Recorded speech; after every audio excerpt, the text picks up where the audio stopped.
Hello, everybody, and thank you for joining us today for what will be a great conversation regarding common scenarios organizations seeking certification find themselves in as they look to implement and prepare for CMMC. The goal of today's discussion is to help provide some tangible information and takeaways from some of the top subject matter experts who have very impressive backgrounds in helping OSCs ready themselves for success under CMMC. OSCs do come in all shapes and sizes, and though some scenarios across the DIB are very common, no organization is the same. So what we thought, what better way to provide OSCs with some solving of problems and some other common scenarios that they're going through than to have two people who are highly qualified and have a great experience and different perspectives on recommendations and how to get OSCs where they need to be before CMMC is here officially and people are looking for solutions. With that said, let's talk a little bit about who these individuals are. So first off, we have Kyle Lai with KLC Consulting. So now I will say, Kyle, I did print off both of your bios here because it is very impressive and I want to make sure that I represent these correctly. And so Kyle is the president and chief information security officer of KLC Consulting, a CMMC C3PAO candidate company. He is also a CMMC registered practitioner, pending provisional assessor and provisional instructor as well. Kyle continuously assesses and architects NIST 800-171 and CMMC compliant solutions for the defense industrial base, especially in the aerospace and manufacturing industries. Kyle has over 20 years of cybersecurity experience, serving as a security advisor to Fortune 500 companies and the United States Department of Defense. Kyle was a former CISO at Pactera and Brandeis University Heller School. He was also an operations manager for DISA Cybersecurity Portal, which is the predecessor of public.cyber.mil, and consultant to a number of defense industrial-based suppliers. Kyle has consulted for ExxonMobil, Zoom, DISA, Boeing, and the list is pretty long and impressive. And his cybersecurity experience spans security strategy, policies, program management, vulnerability management, penetration testing, incident response, business continuity, regulatory compliance, application security, and third-party risk management.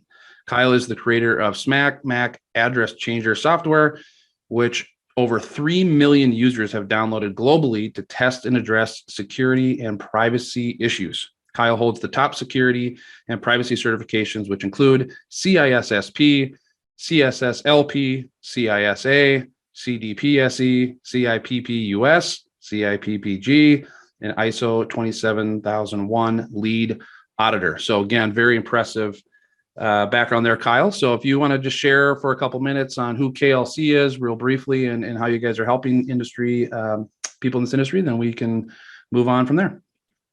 Yep. Yeah, thank you very much. Yeah, so KLC, we focus on helping small and medium-sized companies, the organizations seeking certification, the CMMC. So we have focused in this area for the last couple of years. That's all we do.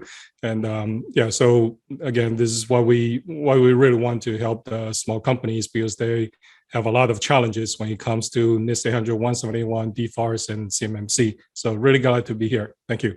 Awesome. Well, thanks for being here, Kyle.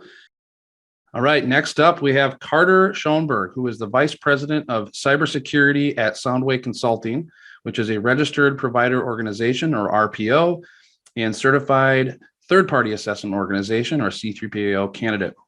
Carter is a certified information system security professional and registered practitioner with the CMMC, recently completing training for certified CMMC professional, which is CCP, as he awaits his exam in 2022. Carter has over 28 years of combined experience in criminal investigations, cyber threat intelligence, cybersecurity, cyber risk management, and cyber law. His past work includes comprehensive assessments of U.S. government contractors to align with what are now formal requirements set forth by the Department of Defense, including NIST 800-171, and now the Cybersecurity Maturity Model certification. Carter has performed over 25 independent conformance assessments of small and medium-sized businesses pertaining to CMMC 2.0 and NIST 800-171. He has also been involved with over 30 authorizations to operate, or ATOs, on behalf of the United States Department of Homeland Security. And his experience was featured at MITRE's quarterly Cybersecurity Supply Chain Risk Forum at the request of DoD and DHS. So again, very impressive background. Thank you, Carter, for being here as well. Take a few minutes, let us know a little bit about SoundWay and what you guys do. Absolutely. First off, Derek, thank you very much for letting me be able to attend this session with you and Kyle. Soundlight Consulting is a technology and management consulting firm. We've been around for a little bit over a decade. Our core business has been in support of the U.S. intelligence communities with mission support, IT, and cybersecurity. For the past year and a half, we've had a core focus on the B2B service sector, where we've been helping small, medium-sized government contractors become ready, excuse me, for CMMC 2.0. We provide a limited range of professional and managed services, and we're very fortunate to be able to be here today to address some of these challenges that we'll be covering in today's session.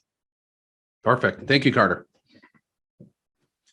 All right, so moving on, we're going to cover the agenda for today and why we're here. So we're going to cover some very high level changes to CMMC 2.0 that aren't so much the changes that originally came out when it went from version 1.02 to 2.0, but maybe some more recent changes and maybe even some things that have been said that seem to be changes that will be things that we can prepare for and be ready for in the very near future. And they're also going to get into some of the challenges that are facing OSCs. There are many challenges in different areas, as we mentioned at the beginning of this discussion, but we're going to highlight a few that are very common, as we'll then be able to then transition into some of the scenarios that some of you might find yourselves in as an organization looking to have success under CMMC, and talk about some of those common scenarios and what to do. And so again, as mentioned, we're having somebody like Kyle and Carter just having an open discussion on this, on some of those scenarios is just trying to help the DIB and help the OSCs come to some confidence. And that's a big thing that we all talk about, is giving the confidence back to the DIB and OSCs in order to make the right decisions, to go down the right path and be successful under CMMC. So some of the changes to 2.0. So one of the first ones, and Kyle, I'll kick this one over to you, is the DoD's doubling down and have said more things on dates and timelines. Do you want to touch on that for a couple minutes? Yeah, absolutely. So CMMC, they were released in November 2021, and that's when people are really guessing when is actually going to be released, right, finalized, because they are actually going through the rulemaking process right now. And for the latest information we got from the director of CMMC, Stacy Busjanik. So she has indicated that the date is going to be around March or May, because I would say May 2023, followed by 60 days of public comment time frame. But as you can see, in the past, they usually release the new version or guidelines in the November timeline. I am kind of expecting that they will kind of doing the same thing, because the new fiscal year starts in October 1st. So most likely they will release sometime in October, November 2023. That's my guess. But official date they were given is July 2023. That's when the rulemaking should be done. Right, and that's a very, very good way to recap that. And we all know that one of the challenges, and we're not going to talk about this one today, is that a lot of people have waited to see how this is going to play out. And we all know that we could talk about that all day and why that's not a great path. But it is getting closer, and we already are here in the spring/summer of 2022. So definitely something worth noting of change. Second change is some of the expectations that I think we've been hearing about. Some of us have in the industry have anticipated and are starting to get a little clearer on, and that is a revision to NIST 800-171 to revision 3. Carter, do you want to talk a little bit about what that might look like and some of the things that seem to be kind of aligning from that standpoint? Yeah, certainly. So And again, just kind of recapping some of the differences between 1.0 and 2.0 for CMMC. While both had incorporated NIST 800-171, protecting controlled and classified information in non-federal systems and organizations. The biggest difference between 1.0 and 2.0 was the redaction of other framework requirements, such as Carnegie Mellon's resilience and maturity model. However, having said that, there has been some, I'll say, spirited debates in our own ecosystem about what does that really mean? Because even though you've redacted the requirements for CERT RMM, there are inherently some similar requirements, not in the base controls, but in the appendix section of NIST 800-171 in its current version, which is revision 2.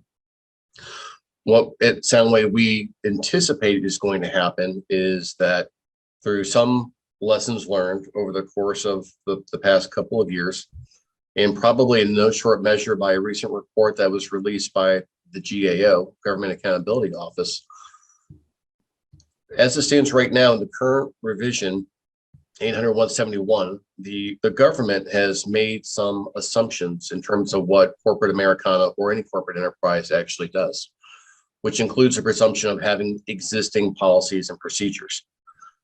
So while it's a presumption, it is not necessarily a specific line item that is being called out to be reviewed against, other than high-level guidance from the assessor's guide. Where we at SoundWay believe is going to evolve is similar to what we've seen previously with NIST 853 between revisions 4 and revisions 5. In revision 4, you had an appendix section that had a whole slew of privacy controls. And then in revision 5, those privacy controls went from an appendix section into an actual formal control in the body of the document.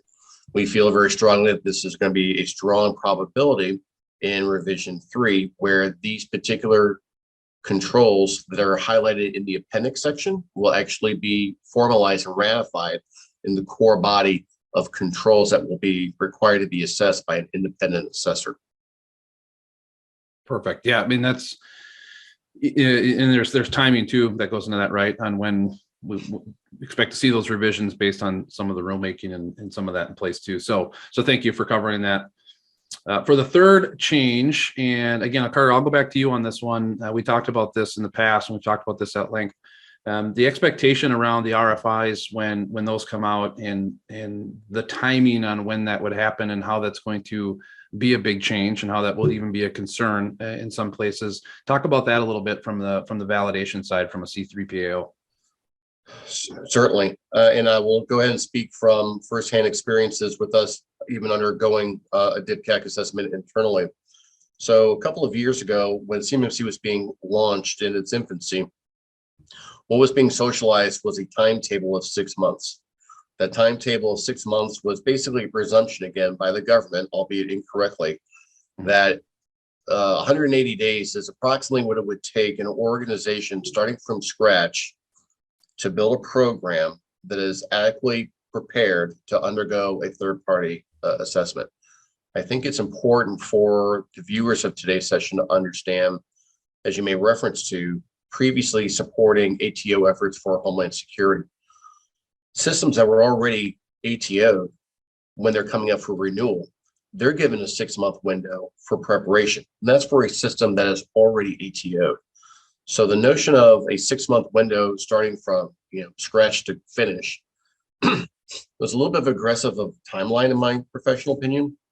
And I do believe that when new RFIs are coming out, where CMMC is going to be specified as a line item requirement when the RFP or RFQ is actually dropped, and again with an anticipation of about a year from now, it's important for the government to understand two things. One, what is based on historical track averages from real world scenarios?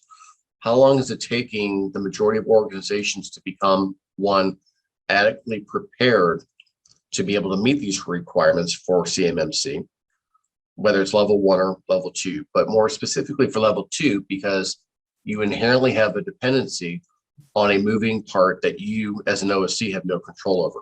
and that is the schedule and availability of the C3 PAO. So even if you are ready to go right now, that doesn't necessarily mean that you're going to be able to be independently evaluated by a C3 PAO for weeks, potentially months, just because of the supply and demand at this point. While the number of C3 PAOs has increased, there is going to be a challenge with the number of assessors. Again, it's just a supply and demand issue. The accreditation body is working towards ramping that level up. So individuals like Kyle and myself will have the blessing to be actual assessors. And that should hopefully free up a little bit more of an opportunity in the marketplace. But when you look at historical averages of when a solicitation is released to the time of actual award, it's usually somewhere between 4 and 6 months.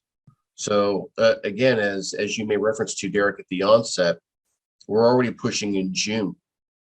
And these timetables are going to become more and more compressed as organizations seeking certification kick the can month after month after month.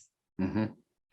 Yeah, and that's a great transition into some of the challenges that we'll get into. But DoD has been pretty, I would say, straight-laced since the beginning of this, that they have expectations that they're putting on the suppliers, right? The expectation is that you wait, you don't wait forever, and they have the right within law and within regulations to say the expectation is that you were further along and all that. But yes, that is an absolute great transition into the next topic, which is some of the challenges.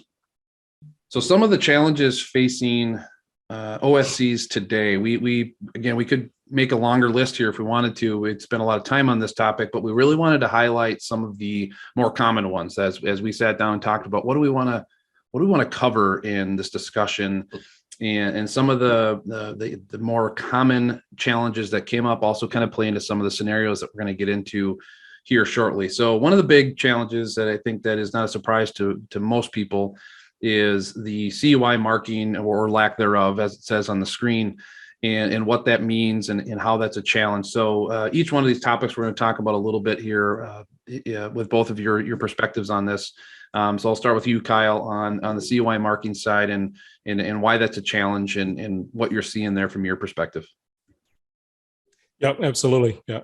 So CUI marking, it is a challenge because when there is a contract or when you receive the information from DoD or from your prime contractor, prime customers, one of the problem is that you don't know if you are receiving CUI.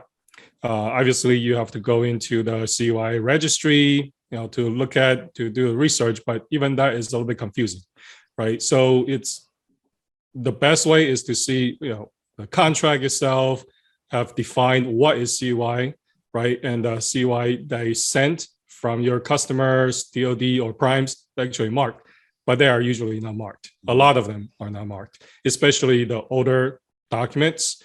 The new documents, they might be a little bit better, but it's really based on the agency's policy, right? There are some of the agencies, they're just slowly adopting to marking, but still a lot of the agencies, they don't mark. Mm-hmm. And when you actually get that documents, looks like it's CUI, but you don't know. It's in that gray area. You go talk to the contract officers, and the contract officers sometimes are not too helpful because they just don't know, right? And that's not, they have probably other more urgent matters to deal with. So they kind of kick this back, and sometimes they're not being helpful. So that is actually one of the major challenge. And a lot of time you cannot really get into the CUI scoping until you understand what kind of CUI you have, mm-hmm. right? And I would suggest, like, for companies that really have this type of problems, they may want to just take the lead and say, we think these type of data are CUI. We think these information are CUI, and draft the email and then send it to your contractors or your customers and say, these type of information are what we think is CUI. Do you agree? Right? Mm-hmm. If you take that initiative, it's they just have to say agree or not. You might get a little bit further in terms of determine like what type of CUI you have. So, but yeah, if you don't take the initiative, just waiting for the customers, contract officers, I don't think we're getting anywhere. So yeah, so that's one of the major challenge. Yeah, Carter, anything to share on CUI markings from your perspective? Yeah, no, absolutely. To piggyback on Kyle's comments, which I agree with 100%, is one, the registry that the Department of Defense is using, while closely resembles, which comes from NARA, National Archives and Records Administration, it's actually not a one-for-one parity. So if you are actually a organization seeking certification, at this time, I would say it would be imprudent to look at only the categories that DoD is defining as CUI. Your better bet is to look at what is NARA defining as CUI, because you might very well have an existing contract with Homeland Security or Department of Energy or another entity that may not necessarily have a CMMC specified requirement, but there still is an obligation, a duty to mark properly based on that contract basis as defined by NARA. And secondarily is also keeping in mind, if you take Kyle's approach on focus, what is that data that you're talking about in the first place? If you're able to start with the data, even if it's not marked right now, it puts you in a much better position to understand where is that data going to reside in my organization and who is going to have access to it. That better defines your scope for not only personnel, but the computing assets that are associated with each personnel.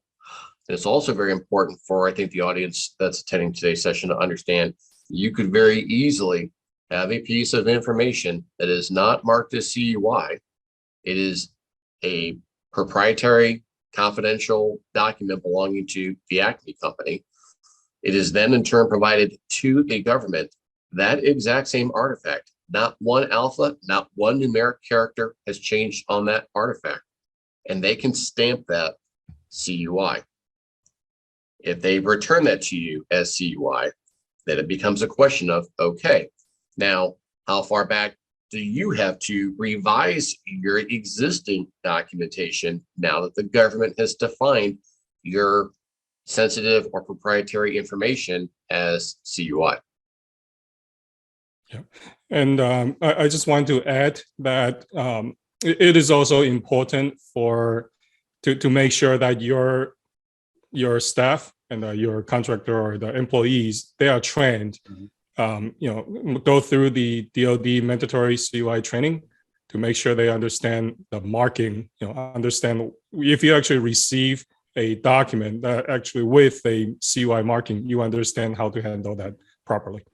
Yeah, that's a great point. I think that's probably an area in my personal opinion here, and what we think here too is that some of that training aspect area requirements over time are going to have to improve too, where it's how you handle it at your organization versus how you handle it. There's ways that the DoD wants you to handle information like CUI, but your people should know that's what this is all about, right? How you as an organization are going to handle this to then meet the requirements. So that's a great recap on that challenge. Thank you. Next up, good transition into sort of, okay, well, what about those that I outsource to, those that I use, those that I inherit their own service offering or solution. So, providers and other security companies that are not able to demonstrate their own compliance. Let's talk about a little bit on how that's a challenge right now facing the OSCs. And we'll start with you, Kyle, on that one. Yeah, I think for companies that are providing the services, the security managed service providers, or companies that are just providing the IT or the security services, they will have to understand, these requirements for compliance, because if they don't understand some of the, fundamental requirements for meeting NIST 800-171, for example, right? And if you have an incident, you really have to turn around within 72 hours, that type of requirements. If you don't know this type of requirements, then it will be very difficult. Then suddenly you are making the organization seeking certification, OSCs, non-compliant. So, and this is also the OSCs, when they are interviewing and getting the managed service providers or any service provider that helping them on the IT side, they have to make sure that they choose the company that are familiar with these requirements. Cool. Carter, what are your thoughts on some of that and the challenges that come with, and I'll refer back to the confidence, right? Like if I'm going to go out and we can speak from the heart on this too at Trac, we've been doing this since 2018. So to see the industry shift like this and a lot more people jumping into the world because it says certification behind something now makes everybody experts, if you will. Some of those challenges that get into what Kyle was just talking about on understanding these requirements. What are you seeing, and what are your thoughts on what an OSC should be looking at for clarification on that expertise and eating their own dog food, as you will? Yeah, so it's a great topic, one that's very near and dear to me. Starting my career actually working with an MSSP, cutting over from government side to the commercial sector and having firsthand experiences on how they operate. So a couple things come to mind. One is most organizations seeking certification, when they are exploring the option for outsourcing security technical requirements, it's the old adage, they don't know what they don't know. They're going to be provided a service level agreement and ancillary terms and conditions that, make no mistake, are designed to favor the service provider, not the person receiving the services. So as a result of that, to your point, as stated previously, if the terms and conditions and service level agreements are not modified in a way that clearly defines one, what does the requirements traceability matrix look like for the controls that they are being tasked with? Secondarily, what are the statutory obligations that are going to be imposed upon the MSP or MSSP? Also, with respect to potential causation of harm, it's not improbable to think that as more MSSPs focus on supporting the government contracting arena, that by default, they inherently become a bigger target of the US's adversaries. Keeping in mind that it was not that long ago, China was able to take advantage of 9 different MSSPs, and that allowed them direct access into their clients' networks because of escalated privilege commands. So I think it's very important for any organization seeking certification to at least consult with either experts such as Kyle or myself that have backgrounds and experience of looking at these kinds of documents, or finding legal representation, legal experts that really understand this. And I will say this, put my professional name and reputation on the line. There are not that many attorneys that are out there right now that fully understand these nuances. There are a lot of, I would say, law firms that specialize in this. But when I say that there's not a lot, you'd think there's probably, a couple 100,000 attorneys in the United States. I mean, at best, you may have 100 or 200 in the entire country that are really going to be able to understand these nuances and how to better protect their clients addressing these particular types of issues. At what point does the liability stop with the OSC and is formally transferred over to the MSSP?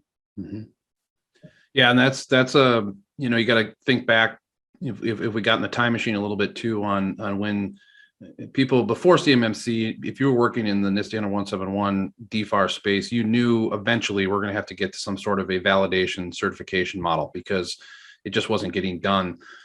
And if you go back to when that first got announced and it was getting closer, there was a rush to the front of the line to be an auditor or an assessor or an organization who is full of consultants. And there wasn't a lot of conversation around, and there still really isn't much. We're getting closer to, what about those that have tools, even if it's just a piece of the pie, or those that have pieces of the pie put together, MSPs that are more traditional, those that are more cloud, all these other things. And what are they supposed to do? And what are they supposed to demonstrate? Now that we're closer to that, you're absolutely right. There needs to be a higher standard than the MSP who has 2 customers in the DIB is a little bit different from an adversary target standpoint than somebody who has 1,000. So where is that layout? We don't know. It's a challenge, but at the same time, it goes back to that confidence thing, broken record here. But if someone just got into this game and they're telling you it's this and that, and they can't back that up, then that's a pretty big red flag. And you're not expected to have everything done tomorrow. We know that, but it is going to come faster. And I think you're right with the service level agreements and who's going to be there for you on Judgment Day. is very, very important. That goes for consultants and security companies and, external resources of all different shapes and sizes, as far as my opinion goes on that. And Derek, before we advance, one of the things I would like to be able to share with the audience is when I'm making references to MSPs and MSSPs, I'm not referring necessarily to even, small, medium-sized MSPs and MSSPs. Mm-hmm. I've communicated directly with some of the larger MSSPs globally, and they're quite silent on this issue. Whereas I would look at this would be an opportunity for them to take advantage of this dearth of capability or nuances in the language and use that from a competitive advantage standpoint to be able to say, here's exactly how we're addressing CMMC on your behalf. Mm-hmm. But so far, unfortunately, I have not seen much movement in the MSSP arena in that capacity. Yeah, and that's a good little teaser for one of our scenarios later on. This isn't just a license game anymore. It's different than that. And we've already talked about how important the data is, and we'll get to that as well. So the next challenge that we want to highlight here real quick is, and it already touched on a little bit by you, Carter, early on, is the lack of assessors, and not so much the C3PAOs themselves. It's the individuals that are going to be doing these assessments and giving that golden ticket, if you will, is starting to drive a little bit difference of a cost model for that certification than I think maybe originally planned by the DoD and the CMMC AB. So maybe Carter, you want to start with that one and kind of give us your thoughts on that. Sure. So I would say that there's actually two challenges here. I'll start. You have the commercial side, government contractors, and then you have the government side, the government's acquisition workforce. So back when the interim rule came out that Kyle made reference to earlier in the session, there was actually updates that showed the government's initial, what they call ICE, independent cost estimation, for what the government would define as allowable charges back to the government for a certification. They were kind of debating, is it going to be like a one-time ODC, other defined costs, or I think ultimately what has been decided is the government is willing to accept the cost, but you as the OC have to bake it into your soft targets, like your fringe and your G&A, your overhead rates and things like that. It's important to understand, just for a reflection point, if memory serves, and this is again under the caveat of the CMMC 1.0 doctrine, that a level 3, which would be similar to what we would define now as a level 2 assessment, would cost somewhere around, let's say, $51,000 to $55,000. By all accounts, from what I have seen, and I'll keep the floor open for Kyle's comments to keep me honest here, but from all accounts, from what we've been seeing so far, the indications are companies are being pitched fees of around $150,000 to $170,000. So that's a problem because of the expectation of what the government had, which quite frankly was skewed. It was based on a very limited number of subject matter experts that came out with that calculus. Mm-hmm. And secondarily, their ICE was also probably based upon a traditional government rate versus an open market rate. And we live in an open market. The accreditation body made it very clear that it's designed to be an open market. So right now, you do not have that many C3PAOs. I think the last count was like at 10. But the important thing to keep in mind is that there's a disproportionate number of actual people that are authorized to actually act as assessors on behalf of C3PAOs. And in almost every case, they're acting as a 1099. So without having an assessor on board as a W-2, where you as the C3PAO can better control what those cost models are going to look like, the C3PAO is basically going to be beholden to the assessor. And I'm not faulting the assessors. If they can charge that amount because that's what the market dictates, then that's what they're going to get. Mm-hmm. And there's a big difference between having somebody on board where you're compensating them, let's say, and by all accountability, in fairness, probably a $200,000 salary, which is going to probably be a fully loaded rate of, let's say, $157 an hour, Mhm. rough estimate, versus assessors that right now are charging between $350 and $425 an hour. Mhm. Yeah, it's So there's unique challenges that hopefully as more and more assessors are coming out, that starts to help that valuation proposition on what a fair and reasonable hourly rate is. And I think it's also very important for the audience to understand there is nowhere near enough data to support going to a firm fixed price model yet. Mhm. And it probably won't be available until you have probably a year and a half to 2 years of a consistent track record by C3PAOs, understanding this size of organization, this many man hours, this cost. right. Yeah, that's true. Kyle, some of the thoughts from your end on what you're seeing and what you're feeling on this challenge on OSCs when it comes to trying to financially and time wise and resource get this ready to go for when that day does come. Yeah, I agree with Carter here. It just there are not enough assessors out there be able to actually to cope with all the numbers of companies, OSCs that want to go through the assessment. The director of a CMMC, Stacy Paschanik, she did mention that initially there are 80,000, based on her number, 80,000 of companies that require OSCs that require CMMC level 2. Mm-hmm. So the number doesn't add up, right? Right now we only have 10 or 11 C3PAOs that are authorized.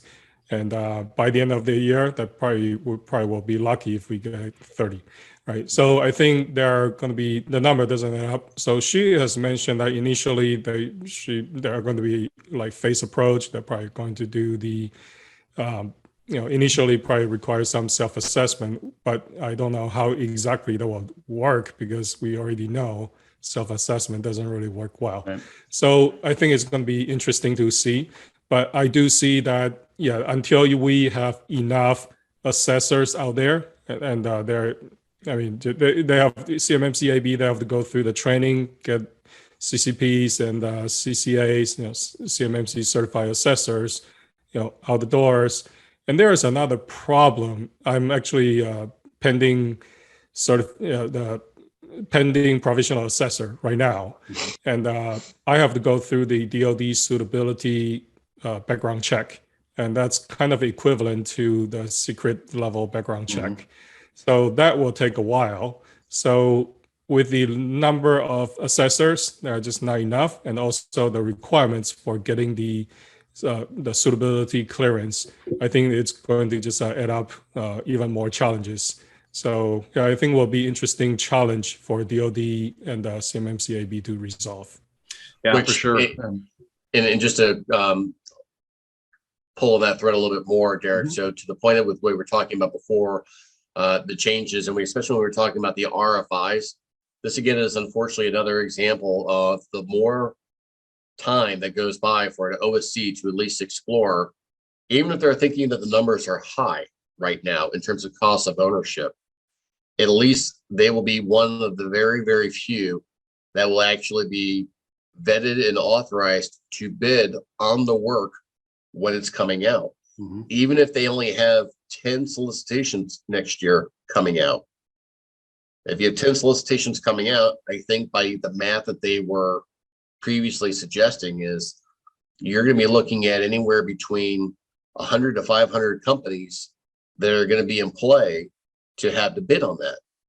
Well, I mean, just do the math. If you're waiting until the RFI to come out and it's a supply and demand scenario, that's fine. We definitely want your business, but congratulations, take a number, get in line. We'll get to you when we get to you. And at that point, mathematically, it's too late. Mm-hmm.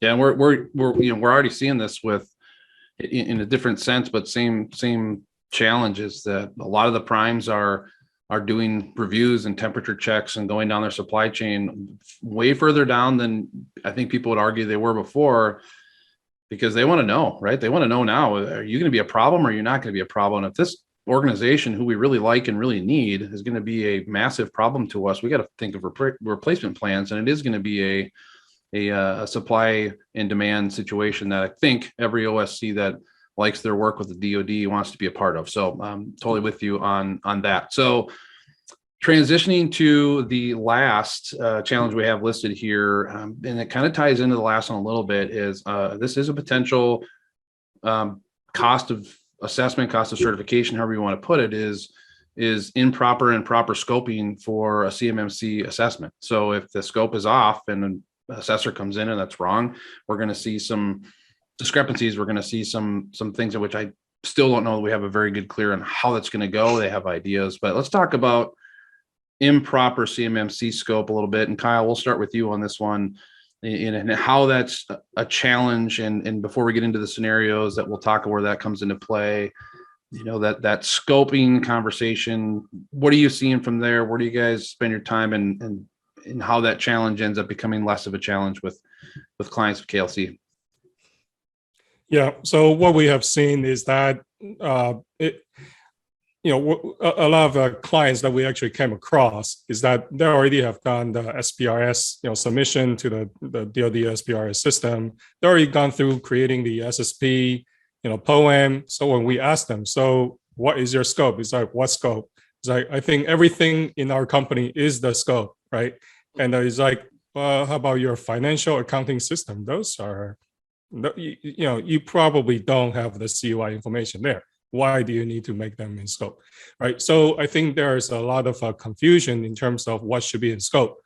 And, DOD's released the CMMC scoping guide. I think that helps, but it still creates some confusion there. So when it comes to, CUI, when we talk to the customers, in terms of like, what is your scope? A lot of time they don't really have a clear understanding, or they probably already have gone through and created something that's, for example, we only store CUI in one file server in one folder. So our scope is that one server. It's like, how about your, firewall, VPN, and your, like Active Directory? It's like, those are not in scope because they don't have CUI. It's like, yeah, we probably have to, we probably have to go back and revisit, right, what should be in scope based on the CMMC requirements.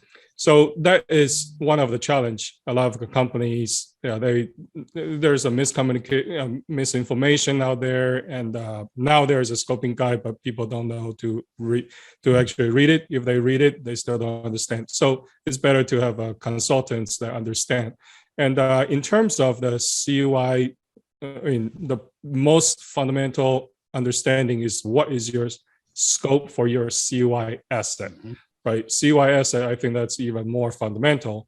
Or you usually just go through understanding how your CUI flow through your company. I think that is going to be the most important thing, right? And how does your CUI life cycle, what's the life cycle look like? So we usually go through and say, how does your CUI get into your environment? That means the input, how do you actually download that CUI into your environment, or how do you create your CUI, creation or the download input of your CUI into your environment, right? Then how do you store that information, right? The storage of the files, where do you actually store this information? Is that the server, database, application, cloud, on-prem, USBs, whatever. Let's make a list, right? Then what can you actually access that information? What system, devices, applications, actually, or people, right? What business units, what roles have access, the usage of the CUI. So now, because when you are defining the scope, you have to define the technology, your processes, your people, facilities, right? So those are going to be important. Then you get into the sharing. Who do you share, right? So those are going to be, when you share, how do you share it? Who do you share with? So you understand, as you flow down, who do you actually flow down these requirements? Then there's the backup, archiving. What are the systems that you back up to, on-prem, cloud, right? Who actually in charge, right? And maybe the MSPs, are they actually involved in helping you with the archiving? right? So those have to be, those have to be taken into consideration. And also the last step of the life cycle is the disposal, right, of the data of your CUI. How do you actually dispose? So as you go through this life cycle, you'll have a pretty good understanding in terms of what is your CUI scope. And on top of that, you will get into like what they call security protection assets. That's they may or may not have the CUI, touches the CUI, but these are the security applications or devices, systems, right? Your firewall, VPNs, SIM, right? These type of endpoint protection, for example. And you have your another type of scope is the contractor risk managed assets. So these are the assets, could be storing CUI information, but you have the policies and procedures to say, yeah, we actually maintained it, controlled it this way, right? And then there are specialized assets. These are maybe the OT machines, your government furnished equipments or test equipments. They may have that information, or CNC machines, for example, for manufacturers, aerospace, right? You use the CNC machines to create. So you might have the G code, those type of special code that I consider CUI. Yeah, you want to manage it. And obviously at the end, you have the assets that are considered out of scope assets. So as you go through these, you identify these type of assets. I'm pretty sure you have a better understanding of your scope. I mean, there are going to be sometimes they're going to be a little bit confusing, but yeah, I mean, reach out to consultants like Carter and myself, and we can definitely help. For sure. Yeah. Carter, from the scoping side, we've talked about this at length too, multiple times. So some of your thoughts on the challenges there around scoping for CMMC versus say scoping for other things that people might be telling you to do.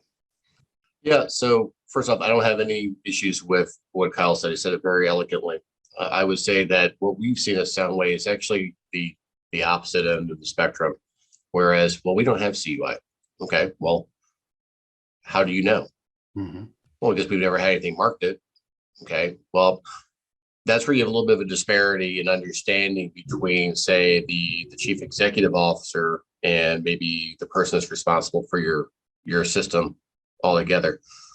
We recently had a client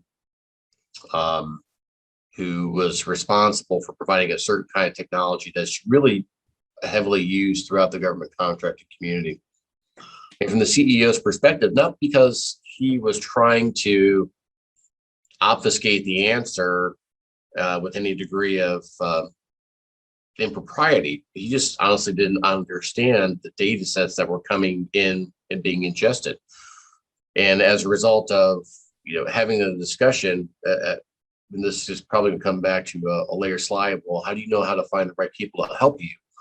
Is having that checklist is important to understand, but how you're going to actually conduct your interviews, I would argue, is probably 10 times more important.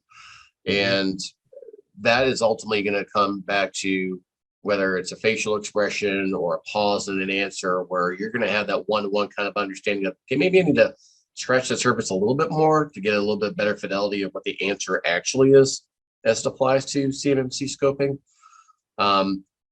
I would say also things that keep in mind with regards to IoT and OT type of devices. And you would think there's no way that government contractors would use them, although data supports the opposite. Devices where it's like an Alexa or an Echo Dot or something along those lines.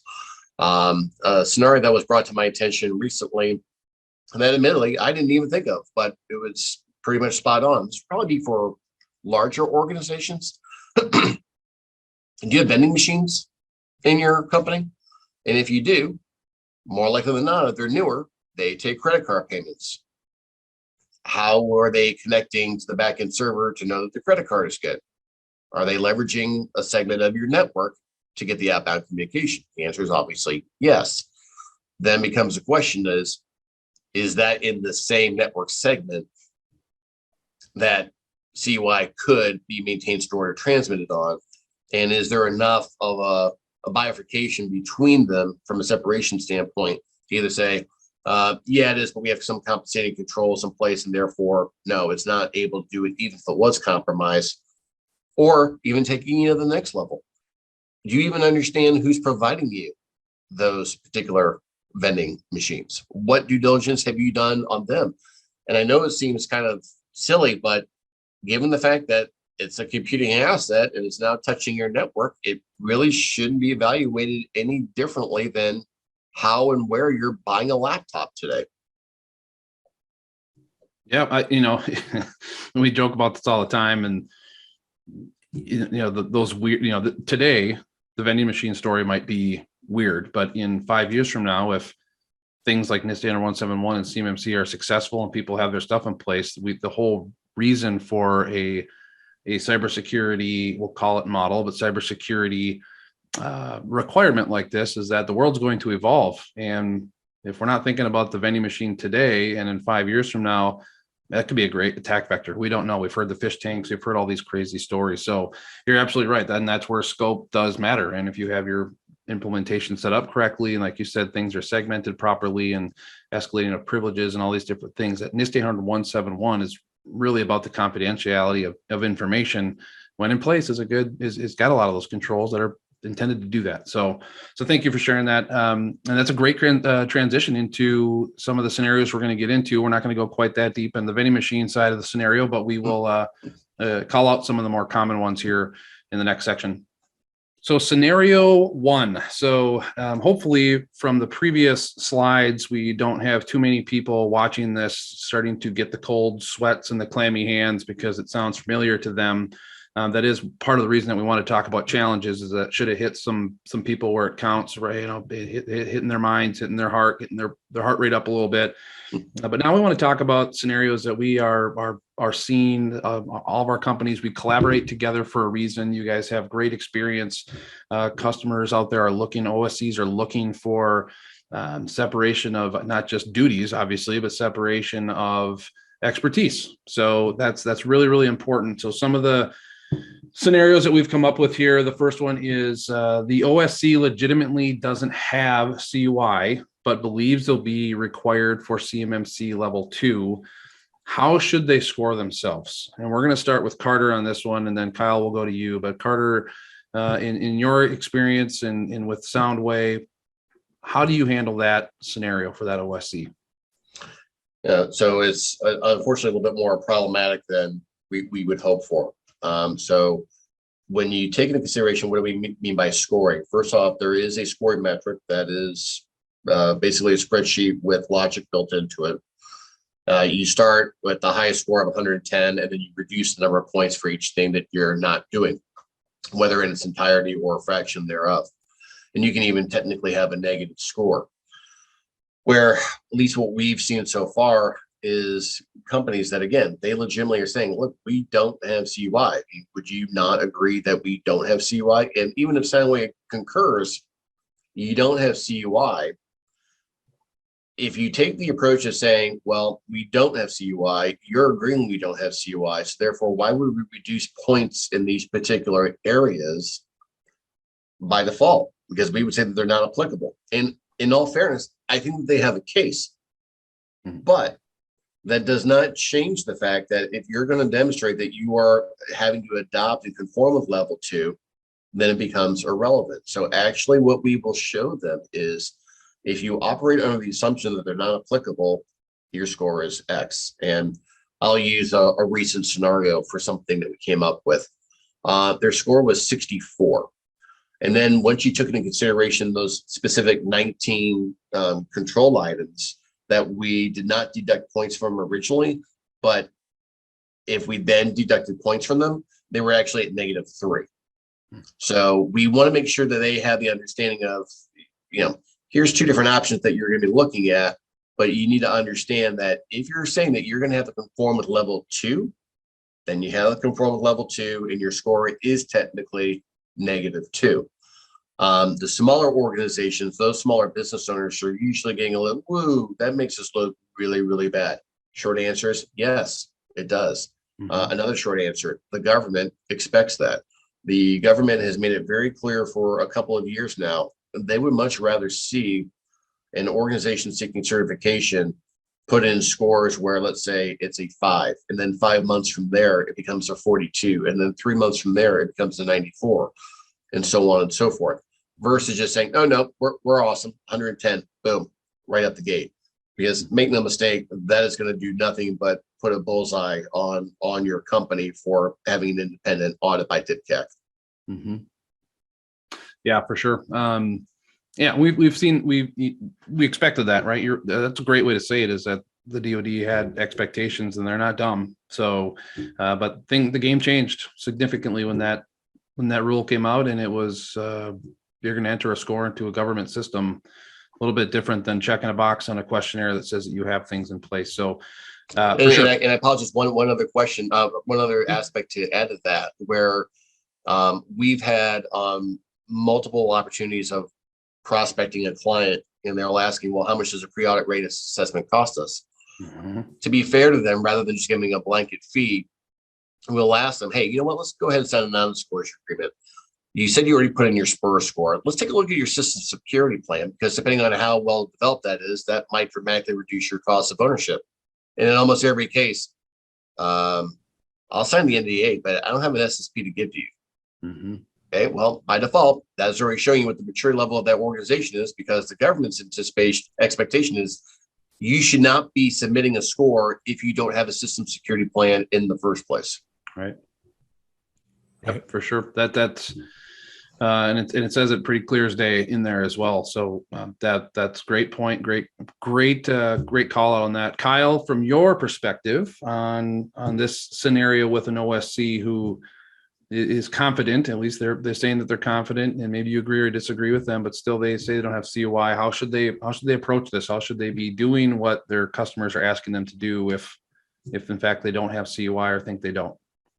Yeah, I think it's better to communicate that with the prime contractors, and I agree with what Carter was saying, but it's better to just communicate and try to get an understanding. Say, hey, based on the contract, this is what we're getting, right? Tell us if there's anything other than what we're getting right now. We don't believe these are COI, right? Unless you can prove otherwise, I don't think we need to actually go for CMMC level 2. We go for CMMC level 1, and this is how we're going to approach it. Are you okay with it? Or tell us if there are anything that is COI, right? So I think that's how I will approach it, because if you don't need COI, why spend so much money going through this exercise? All right, for scenario number 2, we have OSC's leadership wants to be CMMC compliant and likely task one person with this objective and initiative. Just tell me how much it costs. We get that call a lot. I know you guys too. Kyle, let's start with you. You take that phone call. Where does that go with KLC, and what are your experience on that and your expertise on what they should do? Yeah, I think it's just so many vectors that you have to take into consideration, right? How mature you are in terms of cybersecurity, how complex is your environment, how many cage codes, right? How many facilities, right? And do you have the information in the US or other outside of the US as well? So I think there is a lot of complexity, and we have to understand the complexity before we can start getting to understanding how much it's going to cost. And if you are more mature, you have a lot of the security tools in place already. I think that's going to that's going to take a little bit less time and effort to, and also, budget is probably not going to be as significant as if you don't have anything.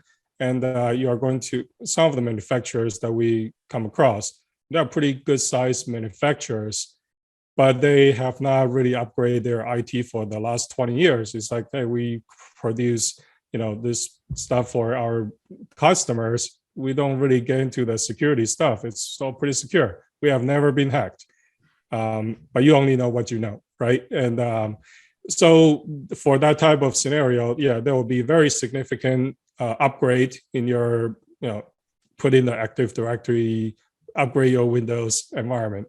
Just something even very, very basic. it's going to cost quite a bit to actually just get you up to par before you can start putting some security product tools into the environment. So I think really that's how I will approach it. Is just really looking into the fundamentals. What do you have right now? And based on that, we'll give them a budget. And sometimes they will get a sticker shock, but that's usually going to be the case if they have not keep up with their cybersecurity in the past few years. Excellent, excellent. Carter, your thoughts on this scenario?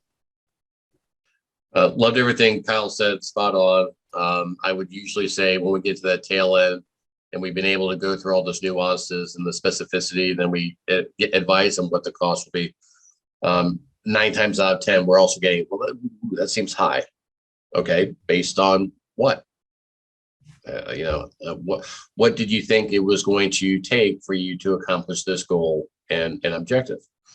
Because what we're also hearing is, well, why would I want to go with you or somebody like you when I'm hearing I can become CMMC compliant in 3 days with this particular solution?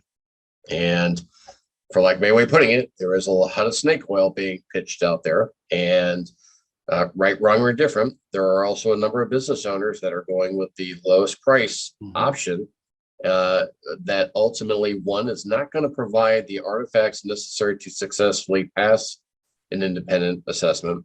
And secondarily, once you're paying and you're accounting for those additional costs to come in and retrofit or course correct what was originally done, your cost of ownerships are probably going to be 2 or 3 to 1 had you not just decided to go with somebody that's competent in guiding you on this journey, which is just that. It's a journey. It's not a one and done.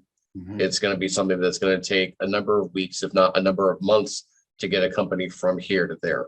And if you want to talk about a topic we've already hit on, and it's the scope matters. So, there's so many times you have the first conversation when Kyle already talked about who handles it, how does the information get in, where does it go without, and it doesn't matter if it's 10 people or 10,000 people. It's going to cost more from both an assessment and a security requirement implementation standpoint to put everybody in scope, just because that's what it is. Now, some people will quote that out and they'll price you on that, but if you're not able to shrink your scope, going back to where that can save costs and time and resources based on who has to handle that information or not, is a big thing. And you're right. Some people want to say you can do it quick because we can boilerplate all this stuff. Other people will say, you didn't even tell me who handles the information within your organization. How can I tell you how much it's going to cost you? And if anybody's telling you how much it costs and you don't have a system security plan, then you might not want to answer the phone again for that conversation. So great. Let's move on to the next scenario. All right. So going on to the next scenario, we've got an OSC has been doing a really good job implementing the technical requirements of NIST 800-171 in-house, but now they've kind of hit their plateau and need help with the more security and administrative requirements side. We've seen a lot of this over the years for those that really jumped into the NIST 800-171 and DFAR 7012 initiatives, and rightfully so, and thankfully, right, very much in the minority. And now they're seeing the CMMC stuff. They have been for a couple of years. Where does SoundWay and where does Carter's experience come in on that scenario, and what that OSC should be looking to do to have a successful journey to their CMMC initiatives? Yeah, so we actually see similar scenarios from the clients that we've supported. A lot of people, when they're taking into consideration what are the costs of ownership with CMMC, they're usually looking at the line items for what they actually have to purchase. And what they rarely account for is the internal labor costs that are associated with being able to handle the ongoing operations and management of the new technologies and capabilities that they brought on board to be in conformance with CMMC. The majority of these companies, you kind of made reference to it earlier. The IT person is now going to be forced to wear multiple hats, whereas actually within CMMC, that's not allowed. I mean, you have that separation of duties of individuals to reduce the risk of like malevolent activity. So we actually have a solution that we call like a separation of duties capability, where that's basically a number of items that are being described in 800-171 are actually outsourced to a firm like SoundWay, but it's very valuable and beneficial to our clients because they don't want to deal with the tedium of the cyber. They want to, the IT person is responsible for the system. They want to make sure it's running. They want to make sure that they're not getting, phone calls from angry people that the system isn't running. You start to throw on the skill sets and backgrounds and expertise necessary to then be the cyber expert on top of that. One, it's a violation because you don't have separation of duties. And two, it's still one person. One person can only do so much with any one point in time. And we're also seeing scenarios where people are saying, oh, well, you know what? I'm going to just have everything hosted in Microsoft GCC High or something similar to that effect. That's great, but that doesn't change the fact that by doing that, you inherently have transferred all of your responsibilities over to this third party. Even if you have a fully FedRAMP package, memory serves, that's still roughly about 38% of all the controls are still the responsibility of the system owner, which would be you, the government contracting firm that the organization seeking certification. So we try to help our clients with, continuing to develop and improve their system security plans, help them with their plans of actions and milestones, and really help them drive that forward progress and being able to convey in a way which is actionable and it's measurable. And oddly enough, it's also legally defensible. I think it's also important to understand that while OSCs are trying to get into continue doing work with the federal government, they still have a lawful obligation to be what's called the standard of care. And depending on how many records they maintain in which particular states that they operate in, they may have unforeseen exposure to liability and harm stemming from a cyber incident that goes well beyond what CMMC was ever designed to cover in the first place. Yeah, right. And that's that is the challenge here is it's great to hear it. Like we already mentioned, it's great to see them go head first and put their head down. And now that it gets into some of these we want to do it in-house and we're building it out, it is a strategic plan at that point. Who is going to be the responsible party in-house, or do you have to go externally for that? And that's what the DoD wants to see. It's great that you're at score X now and you plan to be to 110 by this time. We just want to see how you're going to get there. And that's why, again, we partner with SoundWay and KLCs and people like you guys, because that is a expertise level type of responsibility that you don't just want to say, read a bunch of stuff and go do this and pray that you're right. You got to know this stuff now as it is. Exactly. And also, before we jump off of this topic, one thing I would like to say is what we referenced to earlier with regards to the estimations of costs, the independent cost estimations that the government originally came out with the interim rule. They had line items in there for junior level skill sets, which again, the effort and intent was good, but in practicality, woefully off of the mark. Mm-hmm. So I would highly doubt that a junior level cyber practitioner would understand the depth and magnitude of the topics that we're covering in this particular scenario.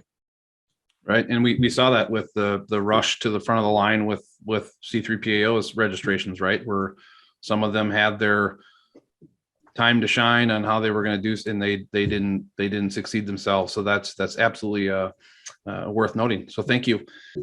All right. So to wrap up, we're going to have a little recap discussion here and talk about some of the takeaways that hopefully those OSCs that joined and were able to watch through this and maybe see themselves in the scenarios that we highlighted, have some takeaway and some tangible outcome stuff here where they can move forward and start asking the right questions, start planning the right way, or even if they're stuck and they just need to get down that path that is going to lead to a better outcome than some of the paths people want to lead them on. Some of the things that we want to make sure that we talk about before we wrap is understanding your data. Is it CUI or not? We have people like Carter and his company at SoundWay, Kyle at KLC and his team.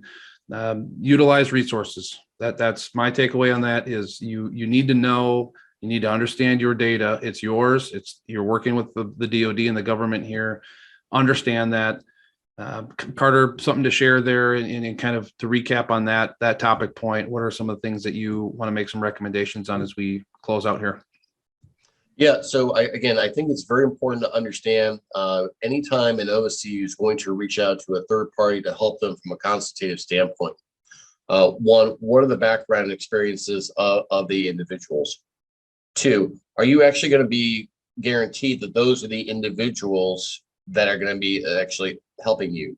For lack of a better way of putting it, you don't want to be put into a position where you have a bait and switch type of approach where the big guns are coming in to actually help close the deal with you, make you feel warm and comfortable, but then you have much lower level junior personnel that may be exacerbating a potential issue with spending more time than is necessary to get to the actual questions that are going to yield the information to drive forward progress for the completion of your initial assessment.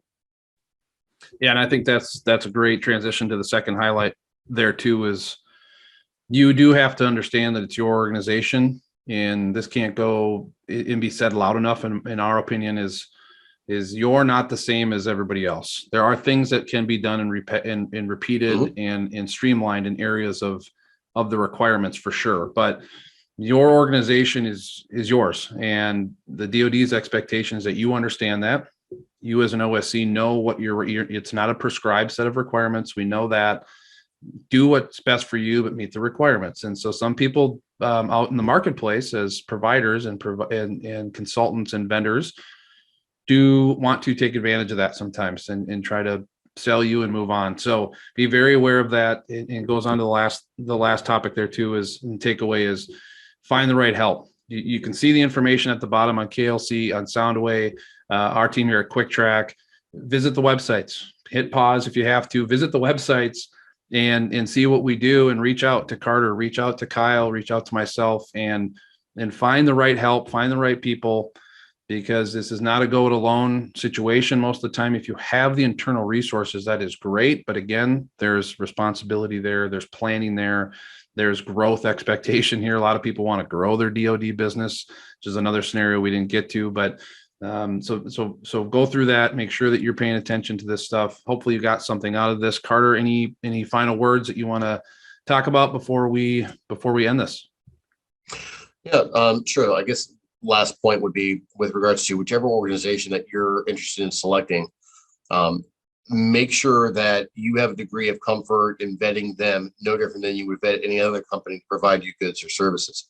Do they have qualified references? What's the nature and the duration of tenure of the company that you are going to potentially engage with? What types of limitations on liability and warranty do they have? They have first and third party cyber liability insurance if for whatever the reason they introduce unforeseen harm to your company in the course of that assessment, which is one of the things that at SoundWay we pride ourselves upon, because we actually provide a warranty on our work products. That's great. And that's the confidence, right? That's what we've been talking about. So thank you. Again, hopefully for those of you that were able to watch this, that you learned something. You have resources available to you from Carter and Kyle. So thank you both for joining, and looking forward to the next time where we can draft up some other scenarios and help the OSCs find their way to the promised land. Great. Thank you again for having me on board. Thanks, Carter. Take care, everybody.